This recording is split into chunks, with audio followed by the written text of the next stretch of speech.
प्रधानमंत्री नरेंद्र मोदी संबोधन કરી રહ્યા છે। बैंकों को वापस मिली राशि भी है। हमारे देश में जब बैंकों से कोई उठा के भाग जाता है तो चर्चा बहुत होती है, लेकिन कोई दम वाली सरकार वापस लाती है तो इस देश में कोई चर्चा नहीं करता है।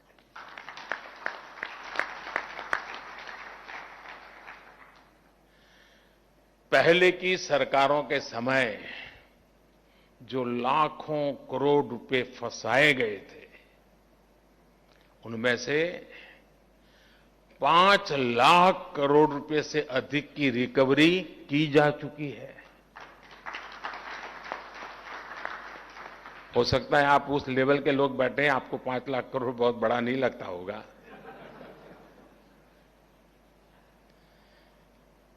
क्योंकि जिस प्रकार से एक सोच बनी हुई थी,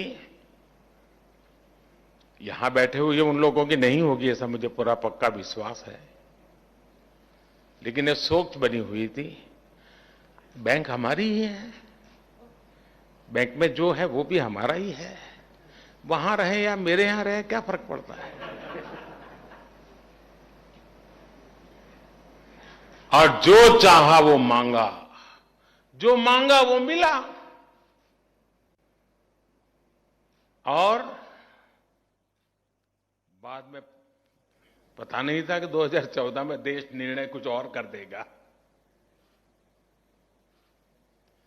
सारी स्थितियां साफ हो गई।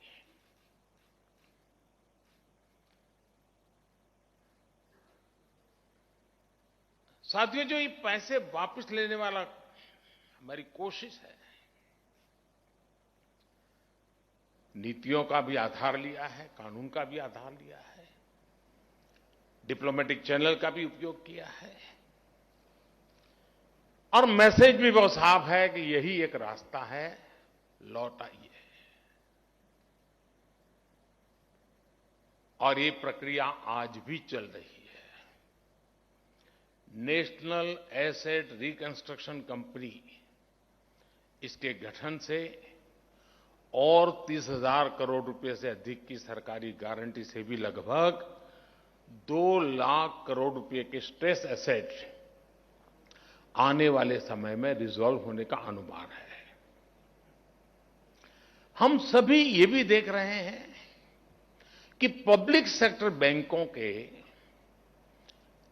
कंसोलिडेशन से पूरे बैंकिंग सेक्टर की एफिकेसी बढ़ी है, और मार्केट से फंड रेज करने में भी बैंकों को मदद मिल रही है।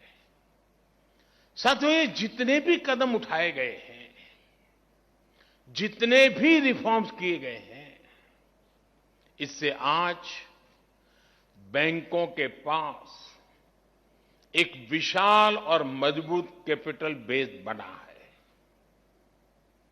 आज बैंकों के पास अच्छी खासी लिक्विडिटी है। एनपीएस की प्रोविजनिंग का बैकलॉग नहीं है। पब्लिक सेक्टर बैंकों के एनपीए आज 5 सालों में सबसे कम है ही।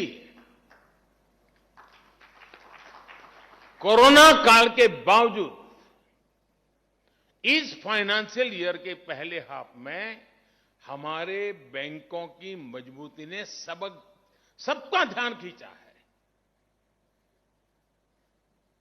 इस वजह से अंतर्राष्ट्रीय एजेंसीज भी भारत के बैंकिंग सेक्टर का आउटलुक अपग्रेड कर रही है। साथियों, आज भारत के बैंकों की ताकत इतनी बढ़ चुकी है कि वो देश की इकोनॉमी को नई ऊर्जा देने में, एक बड़ा पुश देने में, भारत को आत्मनिर्भर बनाने में बहुत बड़ी भूमिका निभा सकते हैं। अन्य समाचारों पर नजर करिए। पाक जेलમાંથી મુક્ત થયેલા